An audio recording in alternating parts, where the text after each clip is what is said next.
Bon dia, bona gent dels països catalans. Bon vespre des dels estudis centrals de l'MTV a Verges, districte República.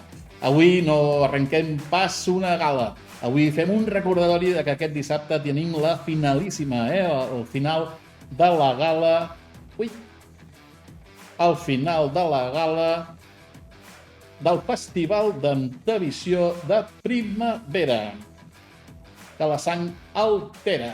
I doncs veiem que tenim els participants, els 4 primers tenen una diferència de 100 punts i creiem que 100 punts és factible, pot passar. És a dir, han enviat cançó 28 persones, si traguessin tot 12, que és impossible, serien 27 per 12, 300 i pico. No creiem que passi, d'acord? Però bueno, sí que creiem que una diferència de 100 punts és ben possible.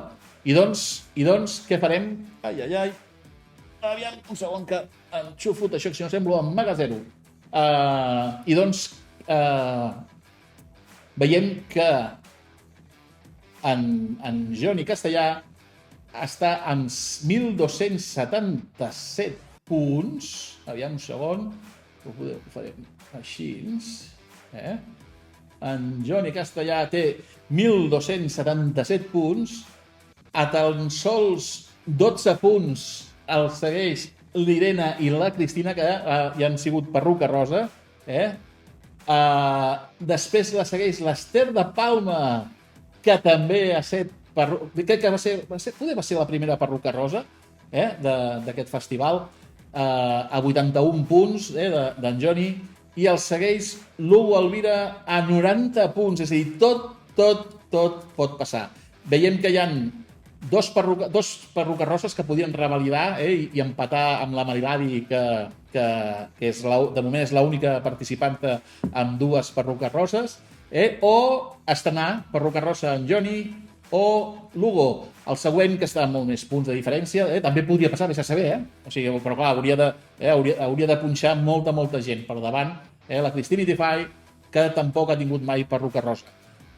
Molt bé, i en Jordi CRTR està molt més punts. Vull dir, jo crec que això ja hauria de passar masses coses com perquè això pogués ser veritat, però ja ho sabem que el festival és així, i no hi ha pas rival fàcil. Doncs molt bé, en Johnny Castellà en primera posició, a 12 punts l'Irene i la Cristina, la segueix l'Ester de Palma, que si fa més de 81 punts de diferència respecte a Johnny, entraria, o en l'Hugo, que si fes més de 90 punts de diferència, doncs guanyaria. Molt bé, jo crec que és la final més disputada. No crec, ara hauria de mirar, però no recordo haver vist una final on hi hagués tants pocs punts de diferència allà dalt. Doncs bé, família, us esperem